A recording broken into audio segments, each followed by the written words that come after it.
कि आजकल सनातन धर्म हो या हिंदू धर्म, उसको बदनाम करने के लिए काफ़ी सारे काम किए जा रहे हैं। आप देख लें बांग्लादेश में क्या हो रहा है, हिंदुओं के साथ क्या हो रहा है। और हम बालाजी का एग्जांपल लें, वहाँ पे भी जो प्रसाद है उसमें भी कुछ मिला हुआ पाया गया। अभी मुजफ्फरनगर में जूस के नाम पर उसमें पेशाब मिला हुआ निकला। तो मतलब बहुत सारी ये चीज़ें आप देख सकते हैं। फल सब्जी उनमें ये थूक लगा के बेचते हैं। ये जो कुरान पढ़ते हैं लोग, तो इन जो रोज़ाना ये अपनी इसमें इबादत करते हैं, तो इनकी जो पुस्तक है ये इनको ऐसा करने के लिए कहती है।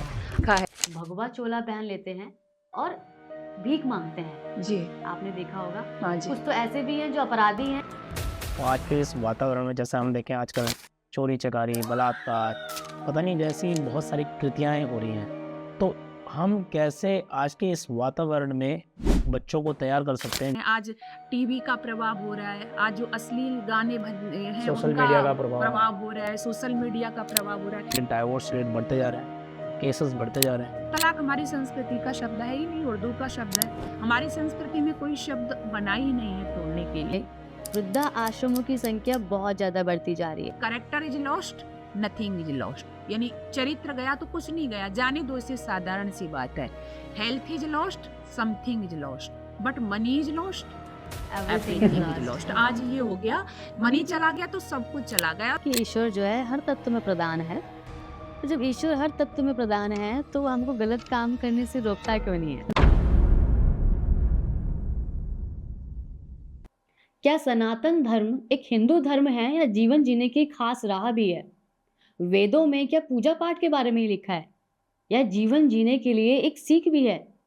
क्या संस्कार सिर्फ एक परंपराएं ही हैं या हमारे जीवन को दिशा देने वाली एक ताकत? क्या महिलाओं को यज्ञोपवीत और गायत्री मंत्र का अधिकार होना चाहिए? यदि भगवान है तो हमको गलत कामों से रोकता क्यों नहीं है? इन्हीं सारे सवालों के जवाब आपको आज के इस एपिसोड में मिलने वाले हैं। आज का ये द वैदिक शो का एपिसोड काफ़ी खास होने वाला है। आज के जो हमारे गेस्ट हैं वो हैं डॉक्टर अर्चना प्रिया आर्य जी, जो 28 वर्षों से वैदिक संस्कृति और संस्कार के प्रचार प्रसार में लगी हुई हैं। जो संस्कार जागृति मिशन की अध्यक्ष भी हैं। तो चलिए मिलवाते हैं आपको हमारे गेस्ट से और शुरू करते हैं आज के इस खास एपिसोड को।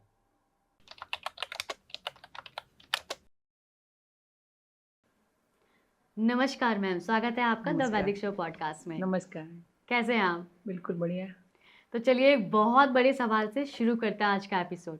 जी, बहुत लोग बोलते हैं कि जो सनातन धर्म है वो ही हिंदू धर्म है। तो इसके बारे में आप क्या कहना चाहेंगे? क्या सनातन धर्म हिंदू धर्म है या हिंदू धर्म सनातन धर्म है?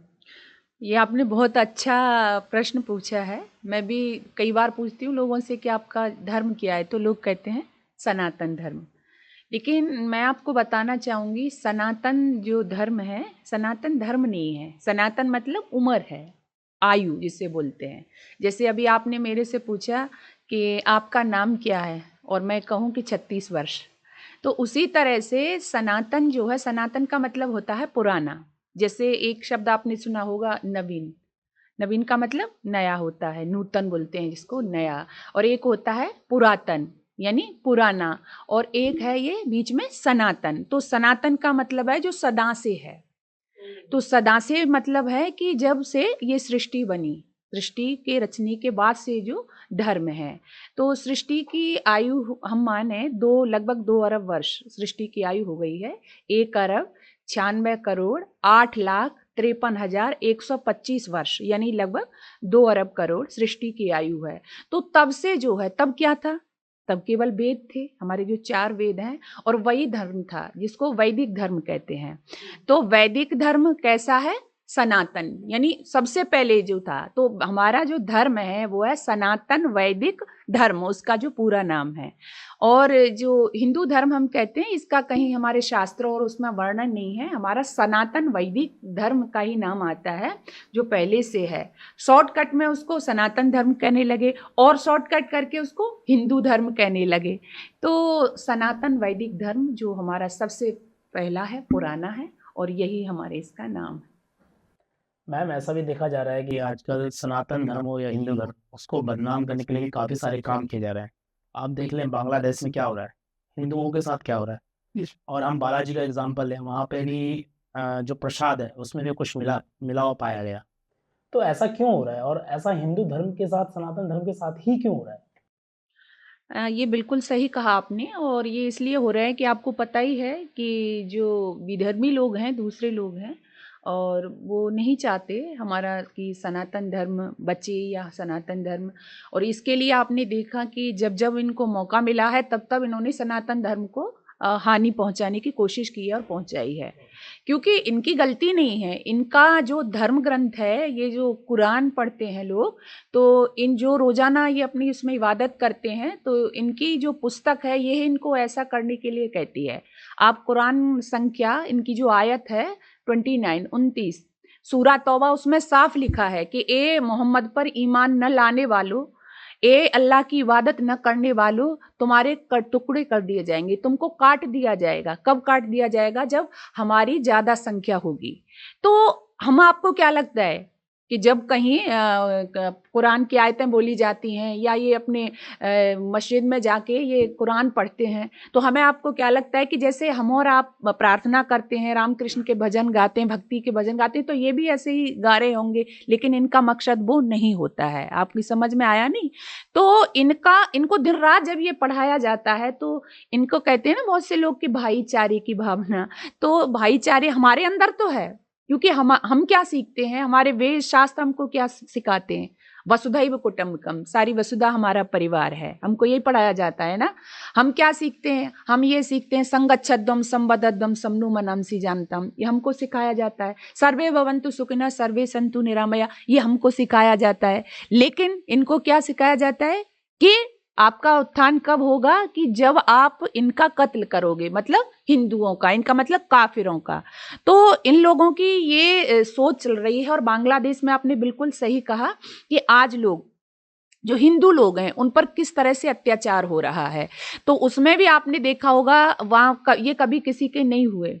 जो इस्कॉन मंदिर वाले थे, उन्होंने सबसे ज्यादा इनकी सहायता की, और उन्होंने सबसे पहले हमला किस पे किया? उन्हीं पे किया ना, उन्हीं मंदिरों को तोड़ा। तो ये कभी किसी के नहीं होते हैं। तो इसके लिए हमें जो सनातन वैदिक धर्म वाले हैं, हमें जागना होगा, हमें समझना होगा अपने धर्म को लेकर के, अपनी संस्कृति, अपने शास्त्रों को लेकर के। और सबसे जो मैं कहूंगी इस समस्या का समाधान है हमारे एकता के सूत्र में बंध जाना। जब तक हमारा एकाकीकरण नहीं होगा, क्योंकि समस्याएं तो हैं तो समाधान भी तो कोई होगा। तो समाधान है कि जब तक हम एक नहीं रहेंगे, जब तक हम मिलके नहीं रहेंगे, जब तक हम संगठन से नहीं रहेंगे, तब तक हमारे साथ इसी तरह से और ज्यादा, मैं कहूंगी इससे ज्यादा भी होगा। बांग्लादेश में हो रहा है, कहीं ज्यादा दूर नहीं है बांग्लादेश। कश्मीर में हुआ, कहीं ज्यादा दूर तो नहीं था। नित्य प्रति आपने कहा कि प्रसाद में मीट मिला है। अभी मुजफ्फरनगर में जूस के नाम पर उसमें पेशाब मिला हुआ निकला। तो मतलब बहुत सारी ये चीजें आप देख सकते हैं। फल सब्जी उनमें ये थूक लगा के बेचते हैं। जो इनका मकसद क्या है? कि मानवता थोड़ी ही होती है। तो क्योंकि इनको मानवता सिखाई ही नहीं जाती है, तो इसलिए हमें जागरूक होना होगा। और हमें कहते हैं ना कि जैसे को तैसा, वो वाली जब तक आप भाषा नहीं बोलेंगे तब तक आपका सनातन धर्म सुरक्षित नहीं रह सकता है। तो हमें जागना होगा और अपने धर्म, अपने शास्त्रों के प्रति हमें ईमानदारी दिखानी होगी और एकता के सूत्र में बंध के चलना रहेगा। यदि हम जातिवाद में बट गए, यदि हम राजनीति के नाम पे बट गए, यदि हम अलग अलग हमने अपने धर्म संप्रदाय बना लिए उसमें बट गए, तो ये लोग फायदा उठाएंगे और उसका नुकसान हमको, हमारी आगे वाली संतति को उठाना पड़ेगा। अच्छा, मैंने ये भी देखा है कि अन्य धर्म के लोग क्या करते हैं कि भगवा चोला पहन लेते हैं और भीख मांगते हैं। जी, आपने देखा होगा। हाँ जी। कुछ तो ऐसे भी हैं जो अपराधी हैं और उस अपराध से बचने के लिए, उस पुलिस वालों से बचने के लिए, उस क्राइम को छुपाने के लिए भगवा चोला पहन लेते हैं, क्योंकि उन्हें पता है कि भगवा चोला पहन लिया हाँ, तो अब कोई हमें कुछ बोलेगा नहीं। जी, जी। तो अब हम मांग भी लेंगे किसी से 2-4 रुपया, हाँ तो जी। उसमें हमारा जो है दारू पीने के लिए खर्चा निकल जाएगा। बिल्कुल बिल्कुल। उसमें मीठ मदिरा वो सब खाते हैं। हाँ जी, हाँ जी। तो आपका क्या विचार है, इसको किस तरीके से रोका जाए? मैं कहूंगी इसमें जो विधर्मी लोग तो हैं, अपने लोग भी शामिल हैं इसमें, अपने धर्म के लोग भी कर रहे अपने हैं। धर्म के लोग भी हैं। क्योंकि आपने कहा ना कि सन्यासी का मतलब, संत का मतलब हमारी वैदिक संस्कृति में बड़ा पूजनीय होता है। कहीं हमको दिखा कि लाल वस्त्र वाला है तो हम श्रद्धा से झुक जाते हैं। तो उसका कहीं ना कहीं लोगों ने फायदा उठाया कि बस भगवा वस्त्र धारण कर लो, सम्मान मिलेगा। जैसे आपने कहा कोई अपराध लग रहा है तो भी है, कुछ भी है तो उसकी आड़ में बचना चाहते हैं। लेकिन ये हमें देखना होगा कि हर कोई लाल वस्त्र वाला सम्मानीय नहीं हो जाता है। हमें जानना होगा संत जो होता है, सन्यासी जो होता है, उसके कर्तव्य होते हैं। वो समाज सेवा के लिए निकलता है, वो वेदों का विद्वान होता है, शास्त्रों का, उपनिषदों का ज्ञाता होता है। ऐसा संत ही समाज में कल्याण करता है और कर सकता है। तो ये हमें पहचानना होगा। कई बार मानने जानने में अंतर हो जाता है ना। मान लीजिए रामायण आपने पढ़ी है, सब लोग जानते हैं कि सीता जी का जो अपहरण हुआ तो रावण क्या संत का वेश ही धारण करके आया था, तो वहां पे उसका सीता माँ का हरण कर लिया क्योंकि सीता ने सही ढंग से पहचाना नहीं था। तो इस तरह से जो और हमारे आपने यहाँ तो कहा, ये भी होता है कि अतिथि देवो भव। हाँ जी, तो वो इसलिए भी उसी सीता परंपरा माता ने को तो उसको आपने किया होगा। ठीक कहा। लेकिन वेद में आया है कि अतिथि वही है जो वेद वक्ता है। यानी कि अब मान लीजिए अभी आपके घर पे आप नहीं जानते, किसी ने दरवाजा, कोई चोर है, कोई बदमाश है, बेईमान है, तो वो अतिथि थोड़े ही है ना। या उसको हम अपने अंदर नहीं, घर के अंदर नहीं प्रवेश करा सकते। तो अतिथि भी वही है कि जो वेद वक्ता है, जो सदाचारी है। और अगर आपने हर को अतिथि मान के घर में प्रवेश कराया या घर में बुलाया तो ये फिर हमें इसका नुकसान भी उठाना पड़ेगा। तो इसलिए ये बिल्कुल सही कहा आपने कि अतिथि देवो भव तो है, लेकिन हमें देखना है वास्तव में। तो यही मैं कहना चाहूँगी कि हमें इसमें भी सावधान रहना चाहिए कि जो सन्यासी के नाम पर, संत के नाम पर बहुत सारे लोग घूम रहे हैं, इसमें विधर्मी भी हैं और अपने लोग भी शामिल हैं, जो कहीं ना कहीं हमारे ये भगवा चोले को, इस सन्यास को, संत को अपमानित कर रहे हैं। तो ऐसा नहीं होना चाहिए। क्योंकि उनको ज्ञान ही नहीं है। मुझे हाँ जी, लगता है बिल्कुल। कि हाँ। उनको हमारे शास्त्रों का, उनको हमारे वेदों का ज्ञान ही नहीं है। और बिल्कुल बिल्कुल। और एक अज्ञानी ही इस तरीके से कर सकता है। हाँ जी, इसीलिए जागरूक होना बहुत जरूरी है। बिल्कुल हमको बिल्कुल। जो है अपने उस सनातन धर्म के और शास्त्रों को, वेदों को पढ़ना बहुत जरूरी है, हाँ, ताकि बस जो जी। समाज में जो गलत काम हो रहे हैं हम उसको रोक पाए। हाँ, और कई बार तो ऐसे बाबा भी आज आ गए हैं कि वो खुद ही बदनाम कर रहे हैं क्योंकि उनका जीवन नहीं है, उनके आचरण नहीं है।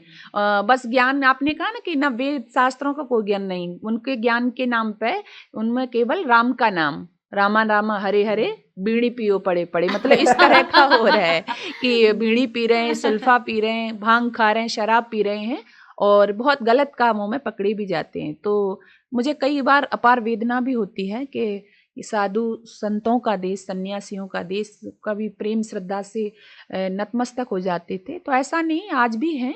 और कहते हैं ना कि कुछ लोग गलत निकल आते हैं तो वो फिर उस चीज़ को बदनाम भी करते अच्छा, जैसे अभी आपने साधु संत की बात करी, तो ऐसे जो बहुत सारे कथावाचक हैं जो अपने आप को धर्मगुरु बोलते हैं, वो कहते हैं कि महिलाओं को यज्ञोपवीत नहीं करना चाहिए। तो इसके बारे में आपकी क्या राय है? आपने बिल्कुल सही कहा कि कई बार मैं भी सुनती हूँ कि आज भी लोग, महिला समझती हैं कि हम बहुत आगे बढ़ गए हैं, लेकिन आज भी उस तरह की मानसिकता के लोग हैं। और कौन लोग हैं वो, आपने कहा कि जो पढ़े लिखे भी हैं, मैं कहूँ उनको ज्ञान भी है और कथाकार भी हैं और भी बहुत सारे लोग हैं कि महिलाओं को गायत्री मंत्र नहीं पढ़ना चाहिए। आज भी उनको ये जो पवित्र, जो जनेऊ बोलते हैं, नहीं। लेकिन तो इसके लिए हमें थोड़ा सा पीछे जाना चाहिए। और आपने शुरू में ही कहा था कि जो हमारा सबसे पुराना हमारा जो ग्रंथ है, मैं कहूँ संविधान है, वो क्या है? वेद है। तो हम वहाँ देखेंगे कि साफ कहा वेद में, अथर्ववेद में एक मंत्र आता है स्त्रियों के लिए कि ब्रह्मचारिण तपसा युवानम विंदते पतिम, यानी ब्रह्मचर्य से युक्त होके कन्या युवा पति को प्राप्त करे। तो अब आप समझ रहे हो ना कि कन्या ब्रह्मचर्य धारण करेगी, ब्रह्मचर्य अवस्था में रहेगी। ब्रह्मचारी का क्या कर्तव्य होता है? वो वेद अध्ययन करता है, यानी वेदों को पढ़ता है। और जब वेदों को पढ़ता है यानी गुरु के पास जाता है, तभी जाता है जब उसका यज्ञोपवीत संस्कार हो जाता है। तो इससे सिद्ध हो गया कि पहले यानी वेद ने स्त्रियों के लिए यज्ञोपवीत पहनने का अधिकार किया और पढ़ने का अधिकार किया। मैंने नहीं कहा, ये मेरी बात नहीं है, वेद की बात है। और हमारे स्रोत सूत्र हैं, उनमें भी कई बार आता है कि इमम मंत्रम पत्नी पठेत। इसका मतलब क्या है कि इस मंत्र को पत्नी पढ़े। जो हमारी क्रियाएं होती हैं वहां पे आता है। तो इमम मंत्रम पत्नी पठेत, इसका मतलब क्या है कि स्त्रियां मंत्र पढ़ती थी। जब जब विधान करते हैं तो इस मंत्र को, तो इससे साफ हो रहा है कि स्त्रियों को वेद मंत्र पढ़ने का अधिकार था। और हम पीछे जाएं, जैसे कि हमारे यहाँ ऋषि हुए। ऋषि का मतलब क्या होता है? ऋषि मंत्रो दृष्टारा, यानी मंत्रों के अर्थों को खोलने वाले जो होते हैं वो ऋषि होते हैं। तो जहाँ ऋषि थे, मंत्र दृष्टा थे, वहाँ ऋषिकाएं भी थी। बहुत सारे नाम आते हैं कि जिन्होंने मंत्रों के अर्थ खोले, नई नई खोज करके दी। उसमें अपाला हैं, घोषा हैं, विश्ववारा हैं, उसमें शर्मा है, बहुत सारी देवियां हैं। तो इससे ये सिद्ध होता है कि प्राचीन काल से ही लेकर के और अब तक महिलाएं वेद मंत्रों का पाठ करती थी, उनको अधिकार है। और यज्ञोपवीत भी वो पहनती थी, उनका भी, उसको पहनने का भी उनको अधिकार दिया गया है। और भी मैं बहुत सारे उदाहरण दे सकती हूँ। बृहदारण्यकोपनिषद में गार्गी का वर्णन आता है। गार्गी का नाम आता है कि जनक की सभा में, तो जनक ने एक घोषणा की थी कि वो उस समय ये देखना चाहते थे कि सबसे बड़ा विद्वान कौन है। तो उन्होंने एक घोषणा की, 1000 गायों को उन्होंने खड़ा किया और उनके जो सींग होते हैं उनको सोने से मढ़वा दिया और कहा कि जो सबसे बड़ा विद्वान है वो इनको हाँक ले जाए, गायों को। तो याज्ञवल्क्य खड़े हो गए, उन्होंने अपने शिष्यों से कहा कि ले चलिए। वहां पर ब्रह्मवादिनी गार्गी भी बैठी थी, उन्होंने रोक दिया और उन्होंने बहुत सारे प्रश्न पूछे, सवाल जवाब हुआ, तो गार्गी की जीत हुई। अब इससे पता चला आपको कि याज्ञवल्क्य जैसे ऋषि को परास्त करने वाली ब्रह्मवादिनी कौन? गार्गी थी। तो गार्गी इतने बड़े एक विद्वान को चुनौती देने वाली, शास्त्रार्थ करने वाली वेद ज्ञाता ही तो थी। तो बहुत सारे उदाहरण आते हैं। हारित स्मृति में आता है 2 तरह की स्त्रियां होती हैं।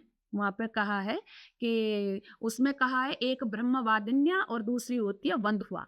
ब्रह्मवादिन्या वो होती है कि जो वेद मंत्र पढ़ती थी, वेदों का अभ्यास करती थी, उपनयन जिनका संस्कार होता था और वो आजीवन उसी लाइन पर चलती थी। कहने का मतलब है उनका विवाह नहीं होता था, विवाह नहीं करवाती थी वो। और एक होती थी बंधुआ, यानी जो शीघ्र उनका विवाह होना होता था, तो उनका भी यज्ञोपवीत संस्कार होता था और वो भी वेद शास्त्रों का अध्ययन करती थी। तो बहुत सारे हमारे सामने उदाहरण है। गार्गी का नाम ज्यादातर जानते हैं। एक और आती है हमारे उसमें, शुभा, सुलभा जिनको बोलते हैं, उनका भी बड़ा अच्छा प्रसंग आता है कि जब वो राजा जनक की सभा में वो भी थी, तो जनक ने जब परिचय पूछा, उनका नंबर आया कि आप कौन है, कैसे, तो वो कहती हैं कि साहम तस्मिन कुले जाता, यानी मैं उस कुल में पैदा हुई हूँ। कौन से कुल में? कि मेरे पिता ने मुझे पढ़ाया, मुझे अध्ययन कराया, मुझे बहुत बड़ी विदुषी बनाया, लेकिन मुझे इतना बड़ा विदुषी बना करके जब मेरे जैसा कोई वर नहीं मिला, तस्मिन कुले जाता, मैं उस कुल में पैदा हुई, लेकिन जब मेरे जैसा कोई वर नहीं मिला तो चरा में का मुनि व्रतम, तो मैंने ये मुनियों वाला मार्ग है उसका वर्ण किया, अर्थात मैंने विवाह नहीं किया, मैं इस मार्ग पर बढ़ रही हूँ। तो कितनी बड़ी विदुषी उस समय, वेदों की जाता। तो इससे क्या सिद्ध हो रहा है कि प्राचीन काल से ही स्त्रियों को वेद पढ़ने का, यज्ञोपवीत पहनने का अधिकार था। माता सीता का नाम आता है, तो माता सीता का भी मैं वर्णन करूं, आपने शायद रामायण में भी पढ़ा होगा कि जिस समय मेघनाथ एक नकली सीता बना के लाता है और नकली सीता बना के क्या करता है कि उसको ये दिखाता है कि इसको हम मार रहे हैं, काट रहे हैं, तो उसके लिए आता है छिद धारेण खड़गेन। जैसे ही उसने क्या है कि खड़ग को उठाया, मतलब तलवार, और जैसे ही उस तलवार से सीता का गला काटता है, तो क्या होता है कि सीता का गला काटने के लिए बढ़ता है, तो ब्रह्मसूतेन आधूय भिन्नातेन तपस्विनी, जैसे ही वो खड़ग मारता है तो सबसे पहले ब्रह्म आता है, ब्रह्मसूत्रेन, यहाँ पर जो शब्द आया है वो यज्ञोपवीत के लिए आया, यज्ञोपवीत को ब्रह्मसूत्र भी बोलते हैं। तो सबसे पहले क्या कहते हैं, आधूय भिन्नातेन तपस्विनी, सबसे पहले जब वहां पर मारा खड़ग तो वो यज्ञोपवीत कट करके अलग हो गया। तो इससे क्या सिद्ध होता है कि माँ सीता भी यज्ञोपवीत धारण कर सकती थी। हिंदी का एक ग्रंथ है कादम्बरी, बाणभट्ट जी ने उसको लिखा है, उसमें एक वर्णन है, तो एक महाश्वेता का वर्णन आता है। तो महाश्वेता के वर्णन में भी वो कादम्बरी के अंदर लिखते हैं कि ब्रह्मसूत्रेण पवित्रीकृत कायाम, यानी जो महाश्वेता का वर्णन है कि वो ब्रह्मसूत्र के द्वारा अपनी काया को पवित्र करती थी। तो बहुत सारे मैं उदाहरण दे सकती हूँ कि प्राचीन काल से लेके कि महिलाओं को वेद मंत्र पढ़ने का अधिकार था, यज्ञोपवीत पहनने का अधिकार था, और हो भी क्यों नहीं, क्योंकि दोनों ही अलग नहीं है, स्त्री और पुरुष। जो पुत्र शब्द है वो उभयगामी है, पुत्र का मतलब है संतान से, तो संतान दोनों ही पुत्र या पुत्री हैं, दोनों को यज्ञोपवीत पहनने का अधिकार है। दोनों को वेद मंत्र पढ़ने का अधिकार है। वेद ने तो स्वयं कहा यथे माम वाचम कल्याणी मावदानी जनेभ्य, यानी जो वेदों की वाणी है वो सबके लिए है, स्त्री के लिए भी है, पुरुष के लिए भी, हर कोई उसको पढ़ सकता है। जैसे अभी आपने संतान के बारे में बात करी, तो मैं आपको एक कहानी बताना चाहूँगी। हमारे ही कुछ जानकार हैं, तो मैं वहाँ बैठी हुई थी, तो 4 साल का बच्चा है उनका, और वो जब ज़िद करता है किसी चीज़ को लेके, तो उसके मम्मी और पापा उसको जो डराते हैं ये बोल के कि मैं तुझे गुरुकुल भेज दूँगी। अच्छा। हाँ, तो वो रोता है कि नहीं मैं नहीं जाऊँगा, क्योंकि वहाँ पे जो है ऐसे गंजे से लोग रहते हैं, पीछे चुटिया रहती है, धोती कुर्ता पहन के जाते हैं। तो मेरा ये प्रश्न है, और मुझे बहुत ही दुःख हुआ वो ये देख के कि वो बच्चा गुरुकुल के नाम से रोने लगा।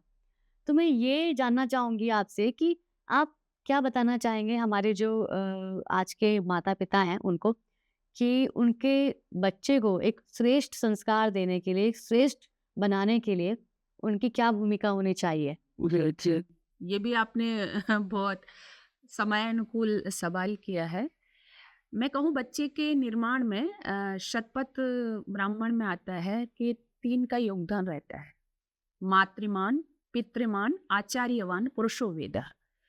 ऋषि दयानंद ने भी ये जिक्र किया है कि एक उत्तम संतान के निर्माण में 3 गुरु होते हैं, पहला माँ, दूसरा पिता और तीसरा आचार्य।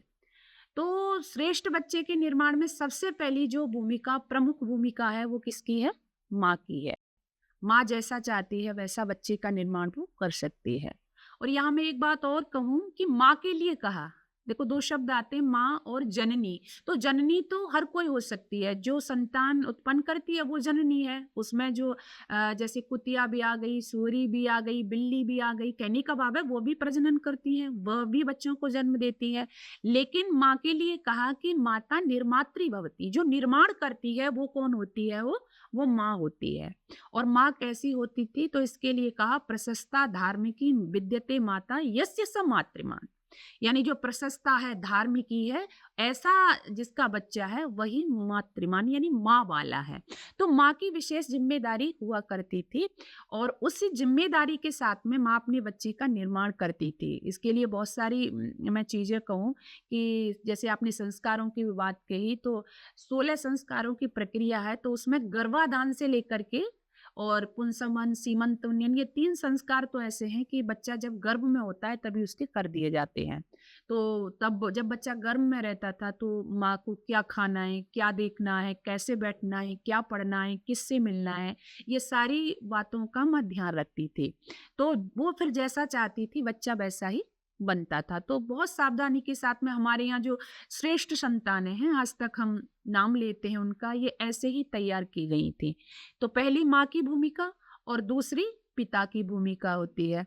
पिता की भूमिका भी कम नहीं है। पिता शब्द पारक्षणी धातु से बनता है, जिसका मतलब होता है रक्षा करने वाला। यह आती सपिता, यानी जो रक्षा करता है वो पिता होता है, यह पाती सपिता।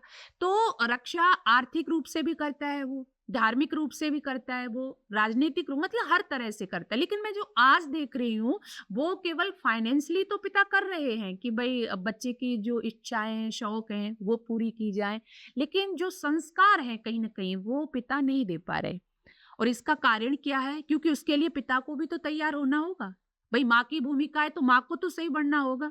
अब पिता क्या है? वो दुर्व्यसनों में लिप्त है, शराब पीता है पिता, बीड़ी पीता है पिता, सिगरेट पीता है, और भी दुर्गुण उसके अंदर है, तो फिर बच्चे पे उसका असर पड़ेगा।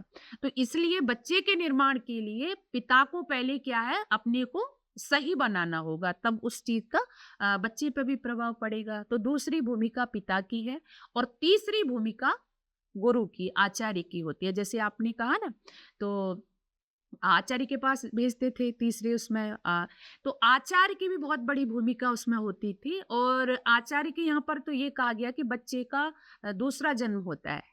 जब मान लीजिए माता पिता ने उसको पढ़ाया, अब जब ये समय आया कि भाई हमने तो पढ़ा दिया, अब हमारे उससे बाहर है, यदि जो विषय सज्ज है उसके पास ले जाइए, तो वहाँ आचार्य के पास उसको, जैसे गुरुकुलों में पहले गुरुकुलीय व्यवस्था थी, तो वहाँ बच्चों को फिर भेजा जाता था। तो आचार्य की प्रमुख भूमिका हुआ करती थी। तो आचार्य शब्द ही अपने आप में कह रहा है कि आचार्य अकस्मात एक संस्कृत का ग्रंथ है निरुक्त, तो उसमें आचार्य यास्क कहते हैं कि आचार्य अकस्मात निर्वचन किए हैं कुछ शब्दों के कि आचार्य अकस्मात अच्छा अर्थात आचार्य कौन है। तो वहां पे फिर वो कहते हैं आचार्य आचार्यम ग्राह्यति आचनोति अर्थान बुद्धि इतिवा, अर्थात आचार्य वो होता था जो आचरण की शिक्षा दिया करता था। यानी पहला जो कार्य है आचार्य का वो क्या है, अपने आचरण से बच्चे को सिखाना। तो अब आचार्य का भी आचरण अच्छा होना चाहिए। आजकल तो सारे जो हमारी भूमिकाएं सबकी भूमिका खराब हो गई हैं, तो आचार्य की भी विशेष भूमिका हुआ करती थी और आचार्य अपने शिष्य को गर्भ में धारण करता था। जो द्विज शब्द है, द्विज वहीं जाके बनता था। द्विज मतलब दूसरा जन्म, आचार्य के यहाँ जाके बच्चे का दूसरा जन्म होता है। मनुस्मृति में भी कहा है जन्मना जायते शूद्र संस्काराल द्विज उच्यते, यानी जन्म से सब शूद्र होते हैं और संस्कारों से मनुष्य द्विज बनता है। तो जब वहां पर ले जाते थे, वेदारंभ संस्कार के अंतर्गत आता है ये, तो आचार्य अपने बच्चे को, अपने जो शिष्य है उसको अपने गर्भ में धारण करने से मतलब है उसके दिल की धड़कन सुनता था, उसके अपना जो आचरण था वह उसका प्रभाव बच्चे पर डालता था।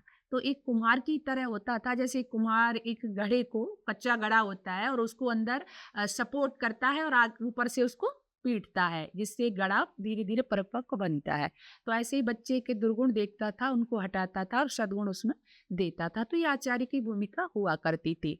तो आपने कहा कि जैसे आजकल बच्चे, अब बच्चों को तो मैं मानती हूँ कि जैसा उनको बताया जाएगा, जैसा उनका वातावरण रखा जाएगा तो बच्चे वही सीखेंगे। तो आजकल ये तो खैर अलग विषय हो गया कि बच्चे रोते हैं, नहीं जाते, माँ बाप ही नहीं भेजना चाहते। पहले माँ बाप ने उस तरह का वातावरण नहीं बनाया है। बाकी एक मोह तो होता है, भाई बच्चा माँ के साथ रह रहा है, पिता के साथ रह रहा है। और ऐसा भी नहीं है कि आपने अभी कहा था कि बच्चे नहीं जाते या रोते हैं गुरुकुलों में, तो बच्चों की कमी नहीं, उनको पता ही नहीं है। माता पिता जब उनको समझाएंगे, बताएंगे तो वो जाएंगे। और जो गुरुकुल में जब जाते थे बच्चे तो अच्छी शिक्षा लेते थे, आचरण की शिक्षा लेते थे और वेदारंभ संस्कार होता था, उपनयन संस्कार के द्वारा बच्चों का प्रवेश कराया जाता था वहाँ पर। तो कहीं ना कहीं आज भी जैसे आपने कहा कि एक ड्रेस कोड है कि बच्चे ये हंसी भी उड़ाते थे पहले कि कट वस्त्र धारण कर लिया या चोटी रखा ली, बस यही ब्रह्मचारी। लेकिन मैं कहूँगी आज के उसमें आप देखेंगे तो आज भी बहुत अच्छे अच्छे गुरुकुल हैं। जैसे लड़कियों के लिए गुरुकुल चोटीपुरा अमरोहा है, नजीबाबाद है और कुरुक्षेत्र गुरुकुल है। तो बहुत अच्छे अच्छे बच्चे आज भी हर पोस्ट पर पहुंच रही हैं, बेटियां हर पोस्ट पर पहुंच रही हैं। बहुत अच्छे से बच्चों का निर्माण इन गुरुकुलों में हो रहा है। और भी बहुत सारे गुरुकुल हैं, तो ऐसा नहीं है, आज भी बहुत अच्छी दिशा में ये कार्य कर रहे हैं गुरुकुल। तो बच्चों का प्रवेश वहाँ पे कराना चाहिए और पहले कराते थे माता पिता। ये संस्कार होता है इसका भी, और उपनयन संस्कार के बाद वेदारंभ संस्कार होता था और उसके द्वारा गुरुकुलों में प्रवेश कराया जाता था। जैसे आपने अभी मेंशन किया उपनयन संस्कार का, तो हमारे एक व्यूअर्स का क्वेश्चन है, वो जानना चाह रहे थे कि जनेऊ संस्कार जिसको उपनयन संस्कार भी बोला जाता है, होता क्या है, इसमें क्या किया जाता है, कैसे इसको फॉलो किया जाता है? जी जी बिल्कुल, बहुत अच्छा। उपनयन संस्कार, इसको यज्ञोपवीत संस्कार भी बोलते हैं। तो उपनयन, उपनयन जैसे इसका अर्थ है कि समीप ले जाना, नयन कहते हैं ले जाना। किसके समीप ले जाना? तो गुरु के समीप ले जाना, यानी शिष्य को, छात्र को बच्चे के गुरु के समीप ले जाया जाता था उपनयन। और गुरु के समीप ले जाया जाता था तो वहीं पर इसको, मैंने कहा ना आपने जनेऊ, जनेऊ यज्ञोपवीत सब इसी का ही नाम है। तो वहाँ ये संस्कार किया जाता था। तो बच्चे का इस संस्कार से करने का अभिप्राय था कि एक बच्चे को चिन्ह के रूप में दिया जाता था। जैसे कि आजकल हम जब बच्चे को एडमिशन कराते हैं बच्चे का, तो आपने देखा होगा उसका नाम जाकर के रजिस्टर में अंकित करवाते हैं। तो एक तरह से ये उपनयन जो संस्कार था, ये जो पवित्र संस्कार था, ये एक पहचान था कि बच्चे को यज्ञोपवीत मिल गया। इसका मतलब है आप देखते ही पहचान लोगे कि ये पढ़ने लगा है, मतलब पढ़ाई का प्रारंभ था, शुरुआत थी कि बच्चा स्कूल जाने लगा है या बच्चा गुरुकुल में पढ़ने लगा है। तो उससे पता चल जाता था। एक तो इसका ये अभिप्राय हुआ करता था, यज्ञोपवीत संस्कार हो गया तो मतलब बच्चे ने पढ़ाई करना शुरू कर दिया। और दूसरा इसका हम देखें कि यज्ञोपवीत जो संस्कार था, इसके लिए ये भी था कि अगर माता पिता ने बच्चे का ये संस्कार नहीं कराया तो उसको सही दृष्टि से नहीं देखा जाता, मतलब हीन दृष्टि से देखा जाता था। क्योंकि हमारे यहाँ व्यवस्था की गई थी कि जो वर्ण व्यवस्था थी, ब्राह्मण, क्षत्रिय, वैश्य, तो इस यज्ञोपवीत संस्कार, उपनयन संस्कार के लिए भी समय दिया गया था। जैसे ब्राह्मण का बच्चा है, मनुस्मृति में साफ लिखा है, ब्राह्मण का बच्चा है तो 8वें वर्ष में उसका यज्ञोपवीत संस्कार हो जाना चाहिए। क्षत्रिय का बच्चा है तो 11वें वर्ष में हो जाना चाहिए। वैश्य का बच्चा है तो उसका 12वें वर्ष में हो जाना चाहिए। यानी सबका यज्ञोपवीत संस्कार होता था। इसके द्वारा ही वो द्विज बनता था, विद्वान बनता था, तो इसको किया जाता था। अब इसका महत्व क्या था? एक हमारा ये वैदिक संस्कृति का चिन्ह भी है, पहचान भी है। जैसे इसमें आपने भी देखा होगा, इसमें 3 धागे होते हैं और 3 धागे जो हैं वो एक प्रतीक थे। वो एक व्यक्ति को जागरूक रहने के लिए थे। वो क्या थे कि 3 धागे हमको हमेशा याद दिलाते थे, यानी व्यक्ति को हमेशा याद दिलाते थे कि उसके ऊपर 3 ऋण हैं। कौन कौन सा ऋण है? उसके ऊपर ऋषि ऋण है, उसके ऊपर पितृ ऋण है, उसके ऊपर देव ऋण है।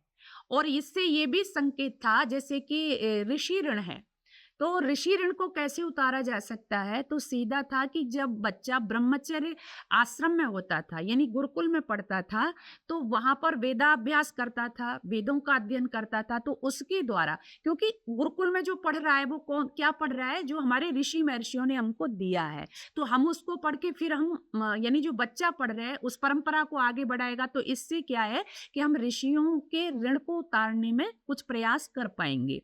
तो पहले हम ये भी समझ सकते हैं यहाँ पर कि पहले आश्रम में, यानी ब्रह्मचर्य आश्रम में, जो पहला हमारा यज्ञोपवीत का धागा है, पहला जो हमारा ऋण है, ऋषि ऋण, उसको उतारने का प्रयास किया जाता था।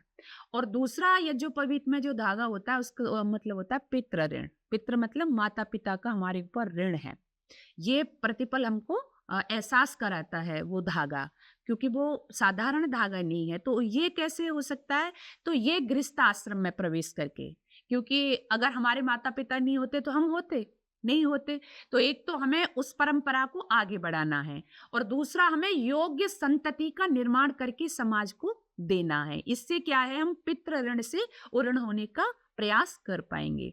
और तीसरा जो होता था देव ऋण, तो ये भी एक आश्रम की ओर संकेत करता है। यानी जो वानप्रस्थ आश्रम होता है, वानप्रस्थ अवस्था में व्यक्ति पहुंचता है, तो वहां पर क्या है कि वो जो देव ऋण है, यानी दोनों आश्रमों को छोड़ देता है। वानप्रस्थ में तभी जाएगा, ब्रह्मचर्य आश्रम और गृहस्थ आश्रम दोनों को त्याग। मोह माया में बहुत उलझा रहता है भाई, गृहस्थ में तो उलझ ही जाता है व्यक्ति, तो उसको छोड़ के फिर वो वानप्रस्थी हो जाता है। और वानप्रस्थी हो जाता है तो मतलब सेवा का कार्य करता है, जो देवताओं की ऋण है उसको उतारने का प्रयास करता है।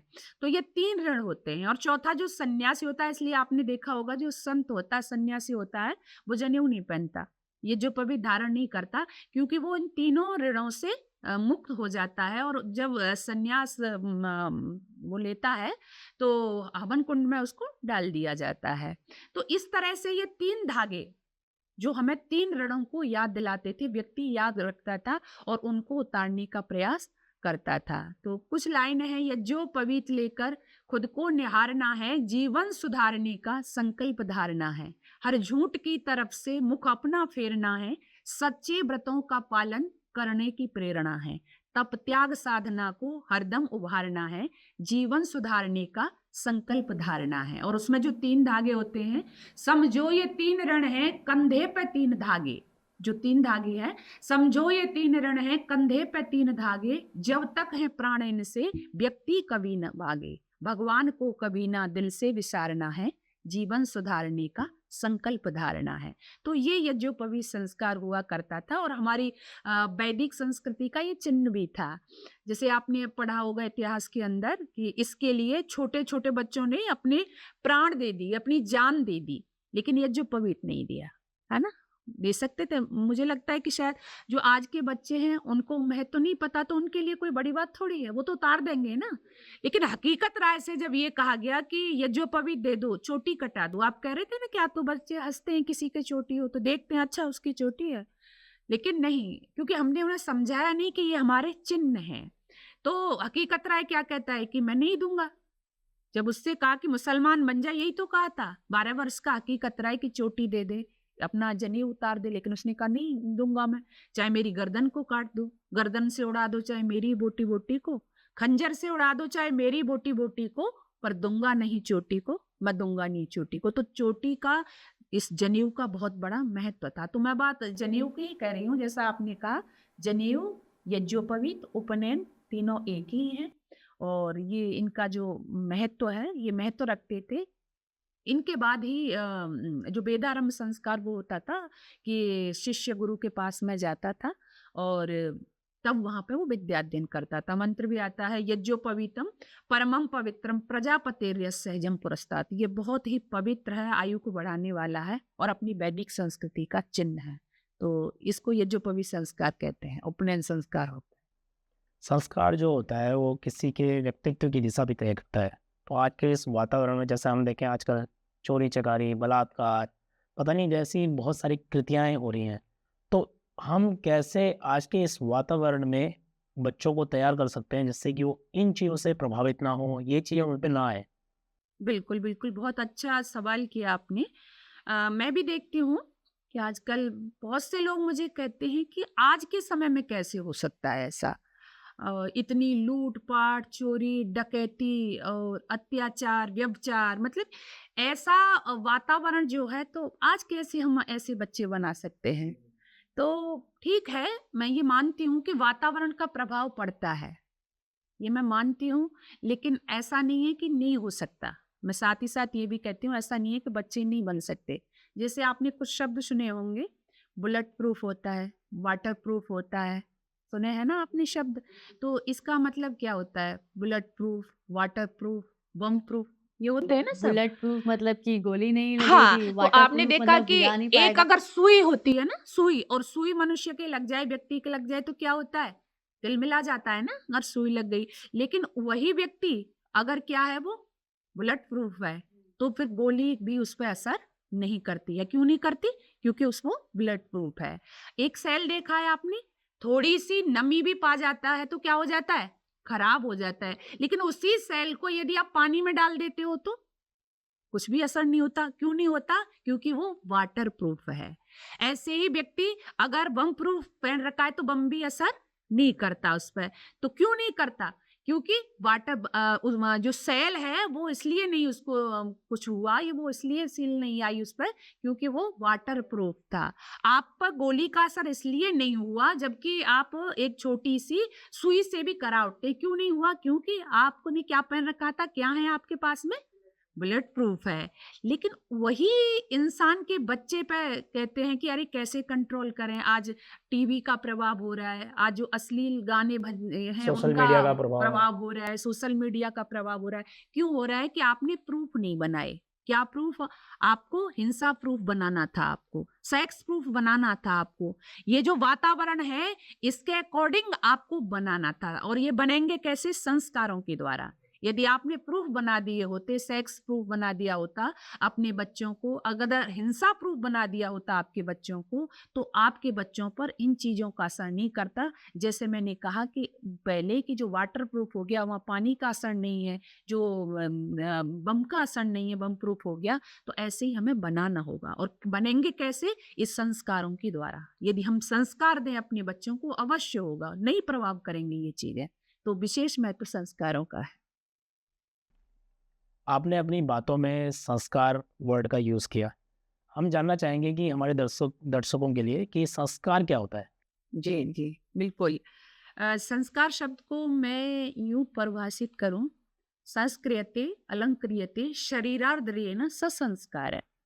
यानी जिससे हमारा शरीर और आत्मा अलंकृत होता है, वह संस्कार होते हैं। और दूसरे शब्दों में ये भी कहा कि शरीरार्द्रेण, यानी जो संस्कारो हि गुणांतरा दानम उच्यते। यानी मनुष्य के अंदर जो बुराइयां होती हैं, जो दुर्गुण होते हैं, उनको हटाकर सद्गुणों को आध्यान करना या सद्गुणों को लाने का नाम ही संस्कार है। तो संस्कारों से मनुष्य क्या है कि समाज में रहने के योग्य बनता है, समाज में रहता है। और हमारी जो वैदिक संस्कृति है उसमें ऐसी प्रक्रिया है, ऐसी व्यवस्था है कि जैसे ही व्यक्ति समाज में आता है, पैदा होता है, तो संस्कारों की श्रृंखला से उसे घेर दिया जाता है। और 1-2 संस्कार नहीं है, वो 16 संस्कार हैं, जिसके द्वारा समय-समय पर उसको दिया जाता है। और संस्कारों की भट्टी में जब तप कर के व्यक्ति निकलता है, तो वो महान बन जाता है। तो मैं और सरल शब्दों में आपसे कहूँ कि संस्कार वो है जैसे कि एक माँ बाज़ार जाती है, बाज़ार से सब्ज़ी लाती है, उस सब्ज़ी को खरीद के लाती है तो ऐसे ही बना देती है उसको? नहीं, उसको बीनती है, उसको काटती है, तब उसको पकाती है, स्वादानुसार मसाले, मिर्च, नमक डालती है, तब सब्ज़ी तैयार करती है। जैसे एक माली है, वो समय-समय पर बगीचे में अपने पौधों की कटिंग करता है, उनमें पानी लगाता है, तो ये जो कटिंग करना है, यही संस्कार है। उस माँ का जो सब्ज़ी बनाना है, वही संस्कार है। तो ये संस्कार हमें अपने बच्चों का करते रहना है। और उसमें जैसे आपने देखा माली है, तो जो कटिंग करता है यानी मनचाहा आकार अपने पौधों को देता है, तो वो पौधे होते हैं तभी उनको देता है, बड़े होने पर दे तो देता है लेकिन वो बहुत मुश्किल होता है।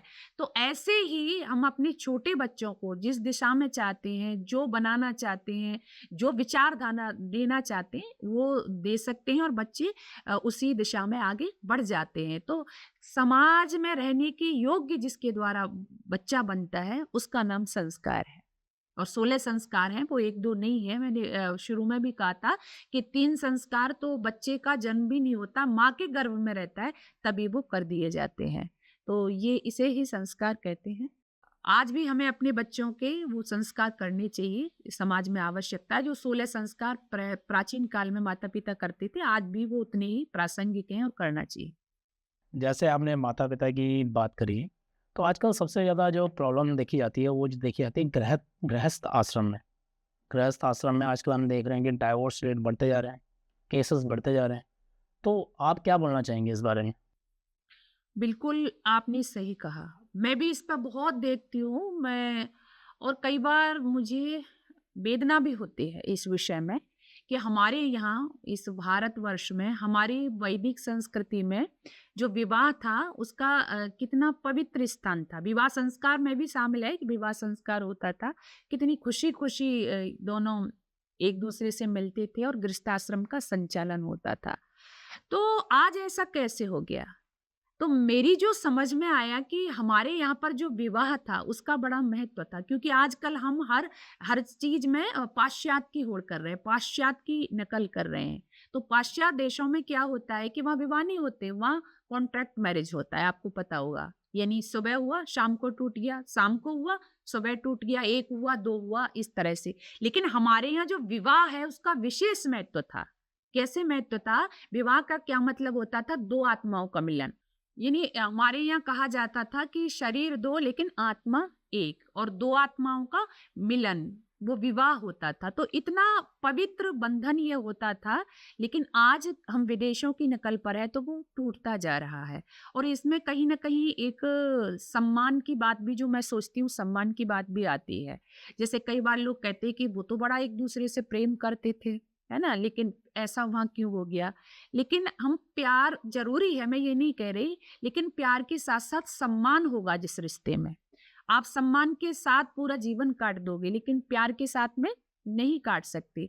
तो सम्मान मतलब एक दूसरे को जानना, एक दूसरे की समझ। कई बार मैंने कई घरों में देखा कि ये कारण भी बनता है कि पत्नी को लगता है कि पति मेरी इज्जत नहीं करता, सम्मान नहीं करता। पत्नी को लगता है पति नहीं करता, पति को लगता है पत्नी नहीं करती। या कई बार अहम भाव भी आता है कि भैया आजकल तो हम बराबर पढ़ रहे हैं, हम सर्विस भी कर रहे हैं, तो मेरा ही काम क्यों है कि मैं घर में काम करूं, मेरा ही काम क्यों है कि मैं बच्चे संभालूं।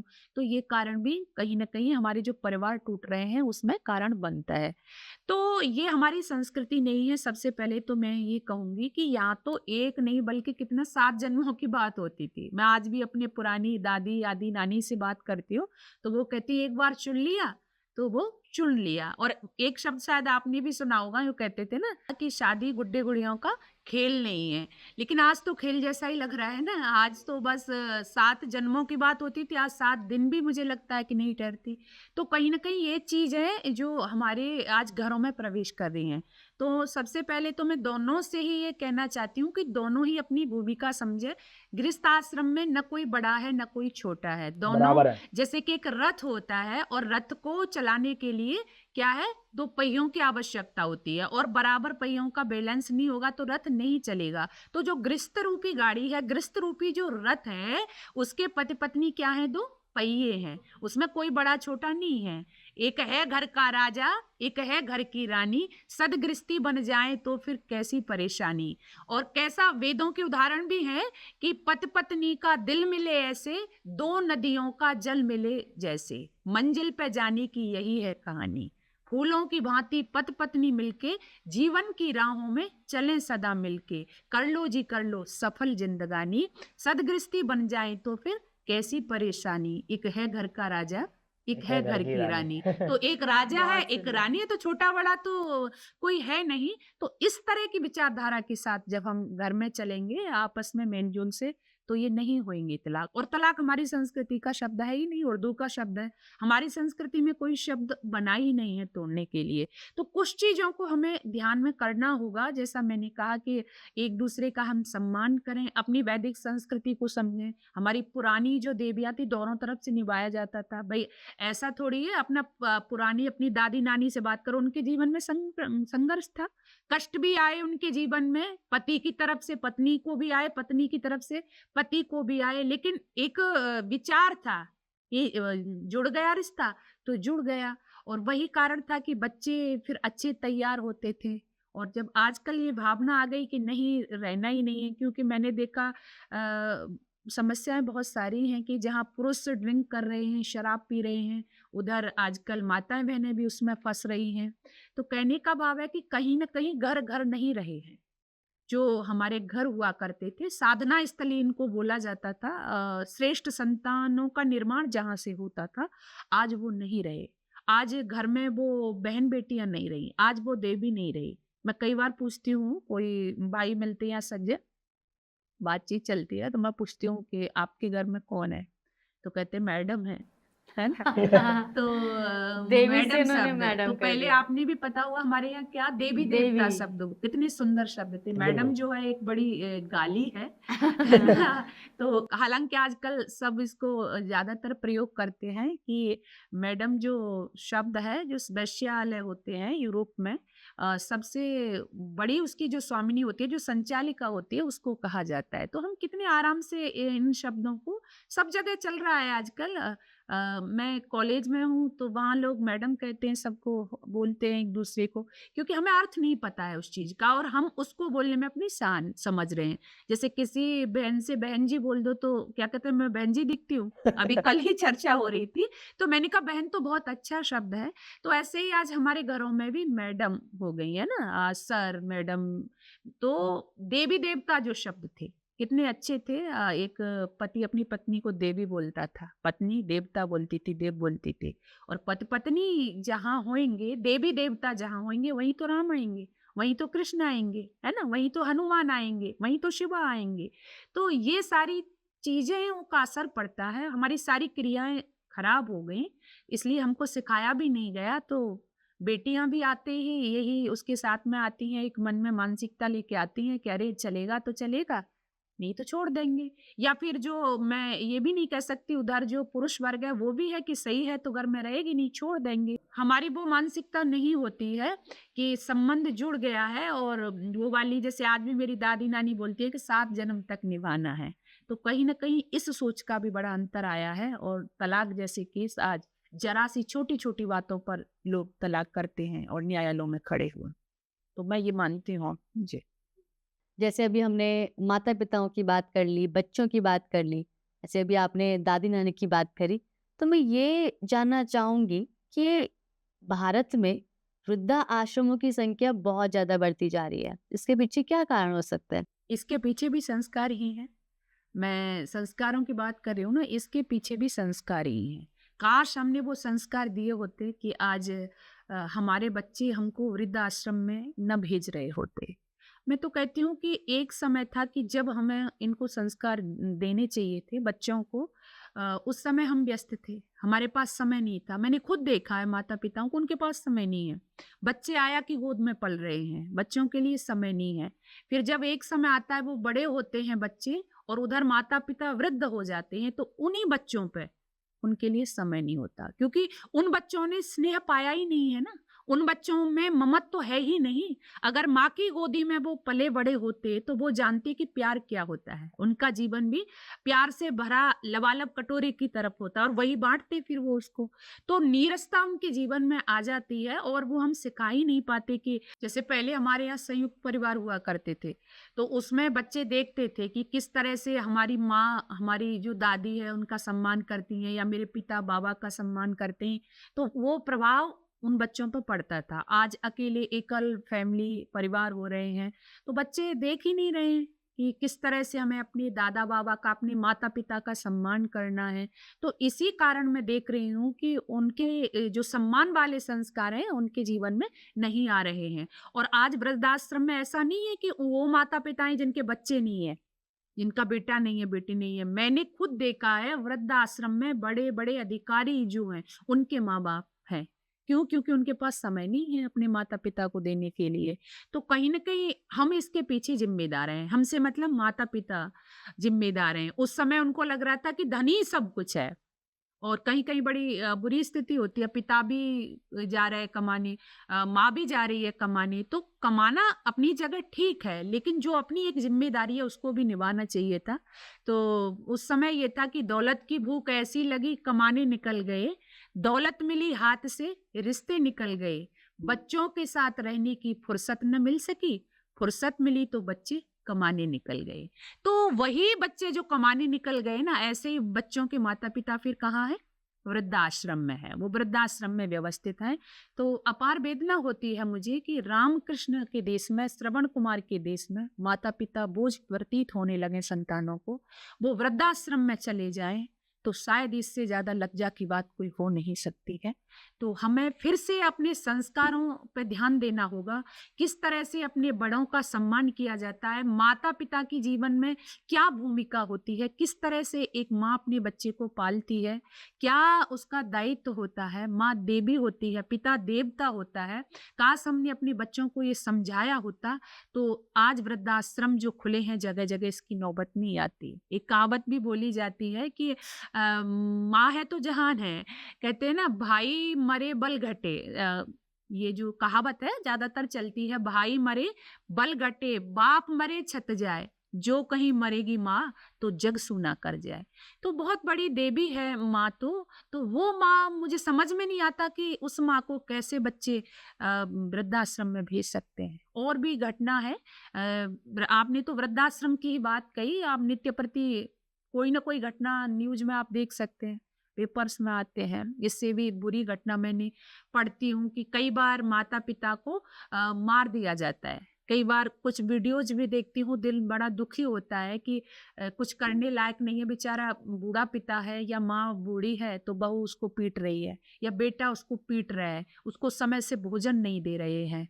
तो काश हम उनको संस्कार दे पाते तो ये स्थिति न पैदा हो। तो हम जो आधुनिकता के नाम पर आज आगे बढ़ गए हैं और गर्व महसूस करते हैं, हमें कहीं ना कहीं लौटना होगा। जिस घर में हो प्यार, हो पितरों का सत्कार, वो घर कितना सुंदर है, वो घर कितना सुंदर है। तो नित्य प्रति हमें ये सिखाया जाता था, तो ऐसे बच्चे कभी भी अपने माता पिता का निरादर नहीं करते थे, ना उनको वृद्धाश्रम में व्यवस्थित करते थे। तो कहीं ना कहीं हम जिम्मेदार हैं और इसे हमें देखना होगा। अभी बिहाइंड द कैमरा बात चल रही थी कि आपने 10 वर्ष की उम्र से ही वेदों को पढ़ना चालू कर दिया था और वैदिक धर्म का प्रचार प्रसार आप कर रहे हैं। तो बहुत सारे लोग तो वैदिक धर्मों को सिर्फ धर्म ग्रंथ या कर्म कांड का संग्रह ही मानते हैं। क्या वैदिक जो ग्रंथ हैं हमारे, वो इनसे भी आगे बढ़कर हैं कुछ? तो जो आपने कहा जैसा कि वेद जो है सृष्टि के आरंभ में, जैसे परमपिता परमात्मा ने सबसे पहले इस सृष्टि का निर्माण किया, कीट पतंग वनस्पति आदि सबको बना लिया, मनुष्य को बना लिया, तो तब हमको ये वेद का ज्ञान मिला। ये चारों ऋषि अग्नि वायु आदित्य अंगिरा फिर ब्रह्मा जी के द्वारा धीरे धीरे करके ये परंपरा आगे बढ़ी। इनका एक नाम श्रुति भी है, यानी पहले ये लिपिबद्ध नहीं था, सुन के इनको याद रखा गया एक दूसरे के उसमें, बाद में ये लिपिबद्ध हुआ। तो जो वेद हैं वो पहले तो हमें ये समझना है कि सृष्टि के आदि में जो सबसे पहला ज्ञान का जो स्रोत था वो वेद है, आज भी है। और धीरे धीरे वहीं से ये परंपरा हुई। और जो आपने जैसे कहा कि केवल कर्म कांड नहीं है वेद के अंदर, जितना भी ज्ञान विज्ञान है वो सब वेदों के अंदर है। जो सत्य विद्या और पदार्थ विद्या से जाने जाते हैं उन सबका आदि मूल परमेश्वर है। और वेद जो है वो किसकी रचना है? ईश्वर ही प्रदत्त है, वो स्वयं प्रमाण है अपने आप में। तो जितनी सत्य विद्या और पदार्थ विद्या सब जो है वो किससे है? वेद से है। तो हम केवल कर्म कांड उसको नहीं कह सकते। बहुत से लोग ये भी कहते हैं कि जी वेद को ही हम क्यों माने, कि कैसे मान लें कि हम वेद ही सबसे पुराना है।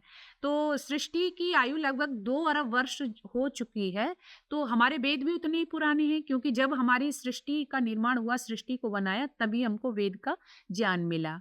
और हम कहें उसी क्रम में वेद का ज्ञान वो परंपरा आगे बढ़ती गई। फिर जब महाभारत काल आया, महाभारत को कितना समय हुआ है अभी?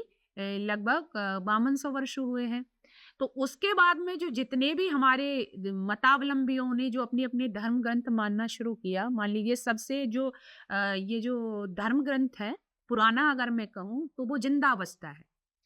जिंदावस्था को अभी 4500 वर्ष हुए हैं। आप जरा विचार करते जाना, जिंदावस्था को 4500 वर्ष हुए हैं। बाइबिल है, बाइबिल को अभी 2200 वर्ष हुए हैं। कुरान को अभी 1600 वर्ष हुए हैं। और जो जैन मत हुआ, जैसे मूर्ति पूजा प्रारंभ हुई, जैन मत बौद्ध मत, उसको लगभग 2500-2600 वर्ष हुए हैं। अब आप बताइए कि सबसे पुराना ग्रंथ कौन सा है हमारा? तो इससे हमें पता चलता है, मान लीजिए 4500 वर्ष पहले जो हमारा जिंदावस्था था, ये सबसे पुराना हम मान लें इसको धर्म ग्रंथ। तो इससे पहले क्या माना जाता था? तो यानी वेद जो है वो सबसे पुराना ग्रंथ है। और इसको पाश्चात्य विद्वान मैक्स मूलर भी ये मानता है कि Rigveda is the oldest book in the library of the world, यानी जो विश्व के पुस्तकालय में सबसे प्राचीन पुस्तक है, कौन सी है?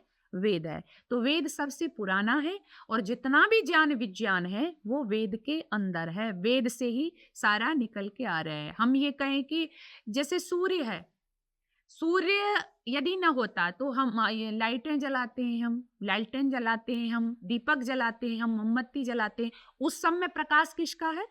सूर्य का। इन सब में प्रकाश सूर्य, अगर सूर्य नहीं होता ना हम लालटेन जला सकते, ना हम दीपक जला सकते। तो ऐसे ही जैसे इन सब में जो जो हम प्रकाश करते हैं जिनके द्वारा, उस सब में प्रकाश का जो मूल स्रोत है वो क्या है? सूर्य है। वैसे ही जो हमारे धर्म ग्रंथ हैं और जिन उनमें जो जो सत्य विद्याएं, सत्य बातें हैं, वो सब कहाँ से आई हैं? ज्ञान का स्रोत क्या है हमारा? वेद है। तो वेद से आई है। वेद नहीं होता तो ये ज्ञान हम नहीं सीख पाते। तो ये 4 वेद हैं, ज्ञान का सागर 4 वेद, ये वाणी है भगवान की। इसी से मिलती सब सामग्री जीवन के कल्याण की, इसी से मिलती सब सामग्री जीवन के कल्याण की। और ये जो वेद है इसका पढ़ना पढ़ाना परम धर्म कहा ऋषि दयानंद ने। वेद का पढ़ना और पढ़ाना परम धर्म है, यानी इसका जितना प्रचार प्रसार होगा उतना ही हम समाज में अच्छी व्यवस्थाएं दे पाएंगे और शांति सुख का वातावरण बनेगा।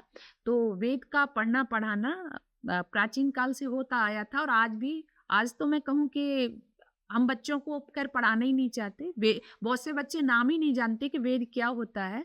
तो ये हमारा कहूँ इस देश का दुर्भाग्य है। लेकिन जो वेद है हमारा, जो आदि हमारा ग्रंथ है, वैदिक ग्रंथ है, वो हमें पढ़ाने चाहिए। और जितने भी हमारे धर्म ग्रंथ हैं वो सब, एक बात और कहूँ, वो सब संस्कृत में है। तो इससे साथ साथ हमें ये भी पता चलता है कि यदि हम संस्कृत नहीं जानेंगे तो हम अपने धर्म ग्रंथों को सुरक्षित नहीं रख पाएंगे, ना हम जानकारी प्राप्त कर पाएंगे। यानी वेद हमारा किस में है? संस्कृत में। दर्शन हमारी किस में है? संस्कृत में है। उपनिषद हमारी किस में है? संस्कृत में है। शतपथ ब्राह्मण किस में है? संस्कृत में। आरण्य ग्रंथ किस में है? संस्कृत में। रामायण महाभारत गीता किस में है? ये सब संस्कृत में है। और संस्कृत हमको आती नहीं, हम पढ़ना नहीं चाहते। तो हम अपने धर्म ग्रंथों को कैसे सुरक्षित रख पाएंगे? तो हमें ये भी समझना है कि हमें संस्कृत पढ़ना होगा और अपने बच्चों को पढ़ाना होगा। इससे क्या है कि हम अपने धर्म ग्रंथों को समझ पाएंगे उसमें क्या है। अब किसी ने कह दिया कि वेदों में तो केवल कर्म कांड है, भाई तभी तो हम ऐसा कह रहे हैं। या जो लोग ये ऐसा कहते हैं कि बस केवल वेद कर्म कांड का ही विषय है, वही कह रहे हैं जिनको पता नहीं है। अगर वो पढ़े होते, संस्कृत उन्होंने जानी होती, तो वो उनको पढ़ते, पता चलता कि नहीं ये तो कर्म कांड नहीं, पूरा ज्ञान विज्ञान भरा हुआ है, तो हम उनको समझ पाते। तो हमें ये चीज भी समझना है, हम पढ़ें, बच्चों को पढ़ाएं। संस्कृत हमारी आदि भाषा है, मूल भाषा है, सबसे पुरानी भाषा है। बिल्कुल। जैसे आपने अभी ईश्वर के बारे में बात की कि ईश्वर जो है हर तत्व में प्रधान है। तो जब ईश्वर हर तत्व में प्रधान है तो वो हमको गलत काम करने से रोकता क्यों नहीं है? ये भी बहुत अच्छा कहूँ मैं प्रश्न आपने पूछा है। कई बार लोग मेरे से भी इस प्रश्न को करते हैं, कहते हैं बहन जी आप कहती हैं कि ईश्वर कण कण में समाया हुआ है, ईशावास्यम इदम सर्वम, वेद का मंत्र बोलती हैं आप। मैंने कहा बिल्कुल है, कि फिर तो वो हमें देखता भी है। तो मैं कहती भी हूँ कि ईश्वर सब जगह है, और मैं क्या, वेद कहता है और हमें देख रहा है, इसलिए हमें कोई गलत काम नहीं करना चाहिए। तो कहते हैं वो रोकता क्यों नहीं है? भाई जब वो हमें देख रहे हैं तो वो रोक ले ना। तो मैंने कहा बात तो बिल्कुल सही है, लेकिन मैं इसका समाधान ऐसे देना चाहूंगी आपको। जैसे मान लीजिए एक बच्चा है और वो विद्यालय में पढ़ने के लिए जाता है, और जिस विद्यालय में वो बच्चा पढ़ने के लिए जाता है उस विद्यालय में उसके जो पिता हैं वो अध्यापक के बतौर पढ़ाते हैं, या उसी विद्यालय में वो अध्यापक हैं। तो वो अध्यापक जहाँ दूसरे बच्चों को पढ़ाते हैं वहां अपने बच्चों को भी पढ़ा रहे हैं, अपने बच्चे को घर पे भी और पढ़ा देते हैं, है ना। तो पूरे वर्ष वो अपने बच्चे को पढ़ाते हैं। अब जब एग्जाम टाइम आता है, यानी परीक्षा का समय आता है, तो परीक्षा चल रही है, बच्चे परीक्षा दे रहे हैं, जो अध्यापक मास्टर जी हैं उनका बच्चा भी परीक्षा दे रहा है।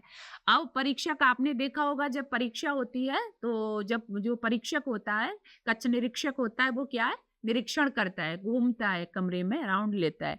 तो जो अध्यापक हैं उस कमरे में राउंड ले रहे हैं, घूम रहे हैं, और घूमते घूमते उनकी नजर वहां पड़ती है जहां उनका बच्चा परीक्षा दे रहा है, कॉपी पे कुछ लिख रहा है। तो वो रुक के वहां पे देखते हैं और उनको पता चलता है कि जो बच्चा उनके जो लिख रहा है, जिस प्रश्न का जवाब लिख रहा है, वो सही नहीं लिख रहा है। ध्यान देना, है ना, वो सही नहीं लिख रहा है, लेकिन फिर भी वो वहां उसको रोकते नहीं है। रोकते हैं? नहीं रोकते, नहीं बताते, पता है कि गलत लिख रहा है। अच्छा, मास्टर जी का जो अध्यापक है उनका हेतु उनके उत्तीर्ण होने में कि बच्चा पास हो जाए, उत्तीर्ण हो जाए, लेकिन फिर भी वो वहां नहीं बताते। क्यों नहीं बताते? क्योंकि वो मर्यादा में जकड़े हुए हैं, वहां उनके बताने को कोई सही नहीं करेगा। भाई पूरा वर्ष उन्होंने पढ़ाया है, अब परीक्षा का समय तो बच्चे को स्वयं ही परीक्षा देनी होगी। ठीक वही स्थिति ईश्वर की है। जैसा आपने कहा कि वो हमको रोकता क्यों नहीं है। जब सृष्टि के आरंभ में परमपिता परमात्मा ने हमें पवित्र वेद का ज्ञान दे दिया कि किस तरह से मनुष्य तुझे इस दुनिया में रहना है, क्या करना है, क्या नहीं करना, तो दूसरे शब्दों में कहें, जब परीक्षा का समय हमारा आता है तो उस समय वो ईश्वर हमको बताता नहीं है। और फिर भी मैं तो कहूं कि उस ईश्वर की महानता है, फिर भी हमारे अंदर एक भाव आता है।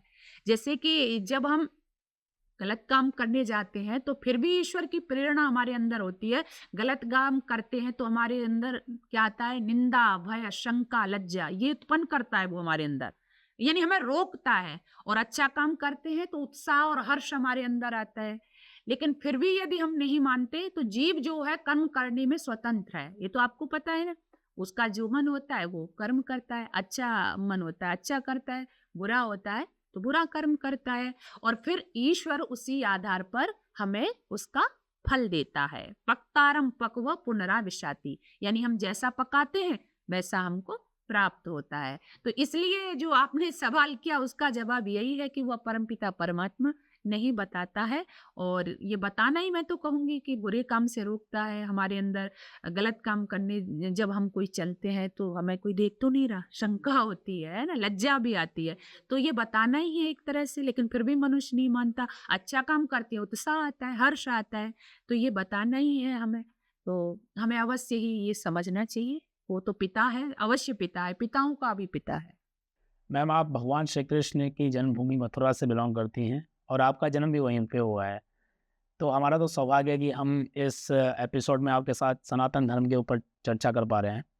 और हमने आपके सोशल मीडिया में भी देखा है कि आप मशहूर अभिनेत्री और मथुरा की सांसद हेमा मालिनी से भी आपकी मुलाकात हुई थी। तो ऐसी कुछ चर्चाएं हुई होंगी आपकी, आप कुछ बताना चाहेंगे? हाँ जी, वो हुई थी और उन्होंने मुझे सनातन वैदिक संस्कृति के प्रचार प्रसार के लिए और संस्कृत भाषा में जो मेरा योगदान है, तो उसके लिए है मुझे प्रशस्ति पत्र भी भेंट किया था।